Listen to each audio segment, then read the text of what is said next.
यहाँ भगवान का बस नहीं चलता। आश्रम के कमरे के ऊपर ये लिखा था और उसके सामने एक लड़की खड़ी थी जिसके आंखों में गुस्सा और उसका बदन डर के मारे कांप रहा था, जिसने दाएं हाथ में किताब पकड़ी हुई थी और बाएं हाथ में चाकू। फिर वह लड़की बोलती है, बस अब और नहीं, बहुत तड़पा लिया है तूने, और कमरे का दरवाजा खोलकर अंदर चली गई। उसके अंदर जाते ही दरवाजा अपने आप ही बंद हो गया।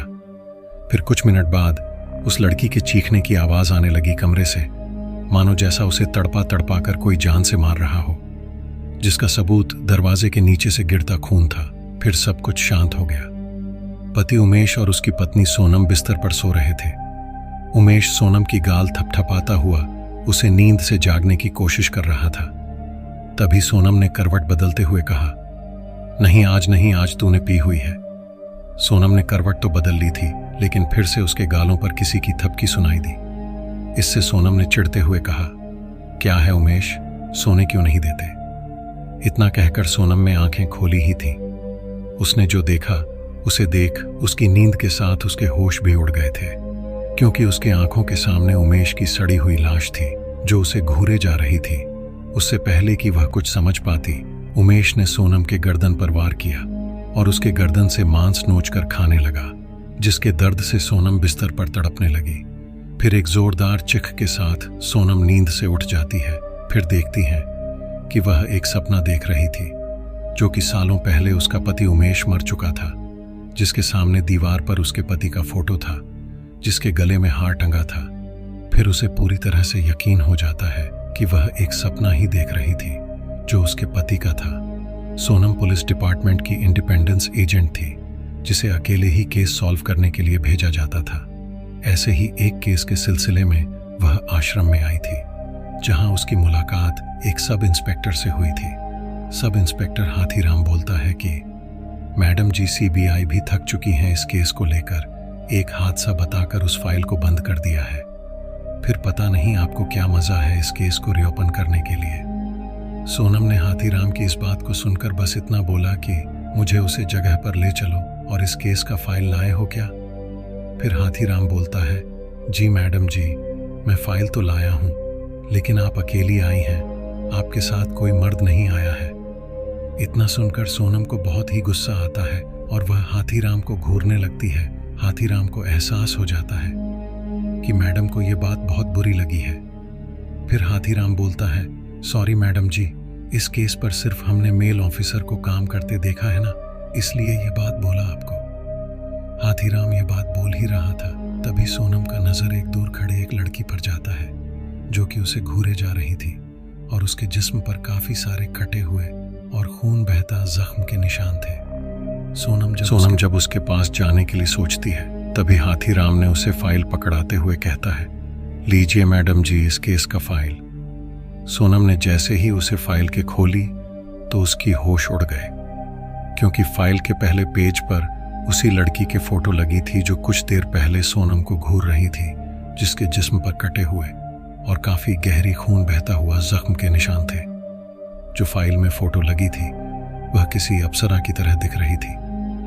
फिर सोनम ने फाइल बंद करते हुए कहा, यह सब कहानी है, मुझे सच जानना है। फिर उसी दिशा में चल दी जहां उसे वो लड़की दिखी थी। वह वहां पहुंचकर इधर उधर देख ही रही थी। अचानक उसे एक पेड़ पर किसी लड़की की पेड़ से लाश टंगी हुई दिखी, जिसे देख सोनम का खून सूख गया था। उसने अभी कदम बढ़ाया ही था कि किसी ने उसका पैर पड़कर मुंह के बल नीचे गिरा दिया, लेकिन उसके आसपास कोई था ही नहीं। जब वह ऊपर नजर उठाकर देखी तो हर पेड़ में एक लाश लटकी हुई थी, जो दिखने में किसी आश्रम के दासियों की लग रही थी। सोनम भी समझ गई थी उसकी आंखों का भ्रम है और यह सब उसे डराने के लिए किया जा रहा है। फिर वह आंखें बंद करके बोलती है कि यह सब तुम लोग मुझे यहां से भगाने के लिए कर रही हो, पर मैं यहां तुम्हारी मदद के लिए आई हूं। प्लीज मुझे तुम्हारी मदद करने दो। मैं आत्माओं को देख सकती हूं और मैं उनसे बात कर सकती हूं। सोनम ने इतना कहा ही था कि उसके आसपास एक हवा का तूफान बनने लगा और देखते ही देखते वह हवा उसकी जिस्म को कटने लगी और कुछ देर बाद सोनम खून में लहूलुहान हो गई और उसने अपनी जिद नहीं छोड़ी। बस ये कहती रही कि वह यहाँ पर उसकी मदद के लिए आई है, पर उसकी किसी ने नहीं सुनी। फिर कुछ देर बाद सोनम वहां पर बेहोश होकर गिर गई। जब उसे होश आया तो उसकी आंख उसे आश्रम के उसी कमरे में खुली। उसके सामने वही फाइल वाली लड़की बैठी हुई थी। दोनों ही अपने खून में लटपट थे, बस फर्क कितना था कि एक जिंदा थी और एक मुर्दा। फिर सोनम उससे बोलती है कि क्या हुआ था उस रात जिसकी गुत्थी आज तक कोई नहीं सुलझा पाया है। फिर उस लड़की ने कहा, जो प्रेत आत्मा थी, मैं एक माज लड़की थी जिसके कारण मुझे ससुराल वालों ने घर से निकाल दिया था। तब मैं इस आश्रम में आई और एक दासी बनकर इस आश्रम की सेवा करने लगी। यहाँ दूर दूर से लोग आते और अपनी समस्याओं का समाधान पाते। इस आश्रम को गुरु सिद्धेश्वर चलाते थे और उनका एक बेटा था पुरुषोत्तम, जो आश्रम के दासियों पर बुरी नजर रखता था और उनका फायदा उठाता था। कई बार तो मैंने ही खुद नंगा दासियों के साथ उसके कमरे में देखा था। मैंने ये बात आश्रम के गुरु सिद्धेश्वर को भी बताई, पर वो मजबूर थे। इतना कहकर वो लड़की रोने लगी थी। इस पर सोनम ने पूछा, ऐसी भी क्या मजबूरी थी? वो कमीना इज्जत से खेलवाड़ करता रहा और कोई उसे रोकने वाला नहीं था। फिर वो लड़की बोलती है, हाँ, क्योंकि पुरुषोत्तम रोज गुरुजी को थोड़ा थोड़ा सांप का जहर देता था। जब तक गुरुजी को ये बात समझ आती तब तक बहुत देर हो गई थी और उस जहर का तोड़ सिर्फ पुरुषोत्तम के पास ही था। फिर एक दिन मेरी पारी आई। फिर मैं उसे कमरे में गई, तब मुझे असलियत का पता चला। फिर सोनम पूछती है, कैसी असलियत? ऐसा क्या देखा तुमने? पर इससे पहले वह लड़की कुछ और कहती। अचानक उसकी आत्मा गायब हो गई और सोनम के सारे सवाल अधूरे रह गए। उसे समझ नहीं आया कि अचानक उसकी आत्मा कहाँ गायब हो गई, क्योंकि आज से पहले किसी भी आत्मा से सोनम बात करती तो उसे सारे सवाल का जवाब मिल ही जाते थे।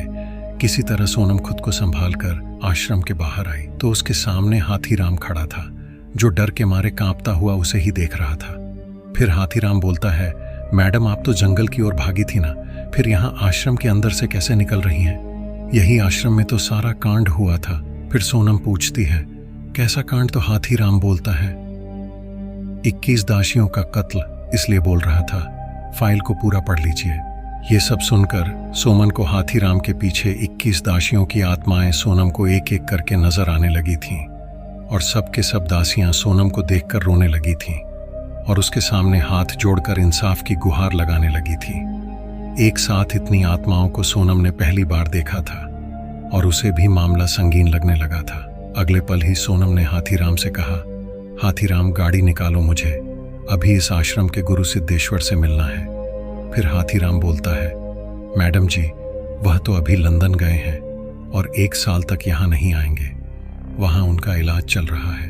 तभी वह फाइल वाली लड़की सोनम के पीछे आई और कहा, झूठ बोल रहा है ये हवलदार, यह भी उनसे मिला हुआ है। सिद्धेश्वर आज भी उसे आश्रम के प्लेसमेंट में रहता है। इतना कहकर उस लड़की की आत्मा फिर से गायब हो गई। इस पर सोनम ने हाथीराम से कहा, हाथीराम बहुत पुराना है ना, ये आश्रम बहुत माल जमा किया होगा ना इन्होंने, चल दिखा मुझे। फिर हाथीराम कहता है, मैडम जी ये क्या बोल रही हैं आप, और मुझे कैसे पता होगा इस प्लेसमेंट के बारे में? हाथीराम बोल ही रहा था, तभी सोनम ने पीछे से रिवॉल्वर निकालकर हवा में फायर किया और हाथीराम की तरफ रिवॉल्वर तानते हुए कहा, दोबारा नहीं पूछूंगी, समझा? हाथीराम भी सोनम का तेवर देखकर डर गया था और सोनम को सीधा सिद्धेश्वर के पास ले गया और सिद्धेश्वर का हाल हैंगर पर टंगे किसी कपड़े की तरह था। एकदम पतला शरीर, मानो एक फूंक से उड़ जाए, जिसमें पूरे शरीर पर फोड़े जिसमें से पस निकल रही थी, उसे कोड़ी हो गई थी। इस वक्त सिद्धेश्वर के पास इतनी बदबू आ गई थी कि 2 मिनट भी कोई रुक नहीं सकता था। इन सबको इग्नोर करके सोनम ने फिर भी पूछा, ऐसा क्या कर रहे थे सिद्धेश्वर इस आश्रम में जो 21 दासियों की जान चली गई? बोलो, वरना सारा इल्जाम तुम्हारे ऊपर डालकर बची हुई जिंदगी तुम्हारी भी नरक बना दूंगी। फिर सिद्धेश्वर बोलता है, मैं जानता था मैं सच से कभी नहीं भाग पाऊंगा और आज वह वक्त आ ही गया। पुरुषोत्तम मेरा सौतेला बेटा था, मेरा एक भूल था जो विनाश का कारण बन गई। उसे काली विद्याओं में बड़ा यकीन था, इसलिए वह दस्युओं के साथ संभोग करता। जब उसका पेट भर जाता तो वह उसकी बलि देता था और उसकी आत्माओं को किताब के अंदर कैद कर देता। उसका कहना था कि जो कोई उस किताब को पढ़ेगा, वह जो आत्मा है उनकी हर ख्वाहिश को पूरा करेगी। लेकिन जब वह 21वीं दासी कुमुद की बलि देने चाही तो कुमुद ने पुरुषोत्तम का गला घोंटकर उसे मार दिया। लेकिन इतना कहकर सिद्धेश्वर चुप हो जाता है। फिर गुस्से से सोनम ने पूछा, लेकिन क्या आगे बोलो? फिर कुमुद की आत्मा अचानक सनम के पास आ जाती है। जी हाँ, उसी का नाम कुमुद था, जो सोनम को बार बार फाइल वाली लड़की दिखती थी। फिर कुमुद की आत्मा बोलती है, जब मैं पुरुषोत्तम को मारा था तो उन्होंने 20 दासियों की आत्माओं को मुझे मारने के लिए भेज दिया और उन्होंने ही मुझे मौत के घाट उतारा। लेकिन उस किताब में अब पुरुषोत्तम की भी आत्मा कैद है, अपनी उस 20 दासियों के साथ, जो आज भी मुझसे मुक्ति की गुहार लगाती है। इन सब में तुम ही मेरी मदद कर सकती हो। इतना सुनकर सोनम ने पूछा, वो किताब कहाँ है? सोनम के मांगने पर सिद्धेश्वर ने उसे तकिया के नीचे से झानी किताब सोनम को देते हुए कहा, ध्यान से खोलना, इसे इसमें मौत बंधी है। पर सोनम ने किताब को हाथ में लेते ही उसे खोल दिया। किताब के खोलते ही दासियों की काली साएं सोनम के सामने खड़ी हो गई और उनके बीच पुरुषोत्तम की आत्मा भी थी। और अगले ही पल पुरुषोत्तम के इशारे पर 20 दासियों की आत्मा ने सोनम पर हमला कर दिया। इतनी आत्माओं से एक साथ लड़ पाना सोनम की बस की बात नहीं थी। वो दासियां भी सोनम का मांस काटकर सोनम को अधमरा कर रही थीं। अब सोनम भी उन आत्माओं के बीच दबकर मरने वाली थी। तभी कुमुद की आत्मा ने कहा, यह किताब को जला दो, तभी इन दासियों की आत्माओं को मुक्ति मिलेगी। नहीं तो पुरुषोत्तम उन आत्माओं के साथ भी दुष्कर्म करता रहेगा। दुष्कर्म का नाम सुनकर सोनम का खून खौल गया था, क्योंकि अपने पति को भी इसी चक्कर में मारा था। क्योंकि रोज रात सोनम को इंसान नहीं बल्कि अपने मजे की चीज समझता था। फिर सोनम ने अपनी हिम्मत बटोरी, उन आत्माओं के बीच से निकल आई, कोने में पड़ा लालटेन को उठाई और किताब पर दे मारी, जिससे पुरुषोत्तम की आत्मा चीख रही थी।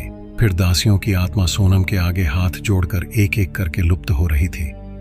सारी कहानी सुलझाने के बाद सोनम ने फिर रिपोर्ट बनाई और यह लिखा, वह सब एक हादसा था, सीबीआई सहित। आज की कहानी बस यही तक है। प्लीज अगर आपको यह कहानी सुनकर अच्छा लगा तो मेरे चैनल को सब्सक्राइब किए बिना मत जाना और वीडियो के लाइक कर देना। नेक्स्ट कहानी किस टॉपिक पर चाहिए कमेंट करके जरूर बताइएगा।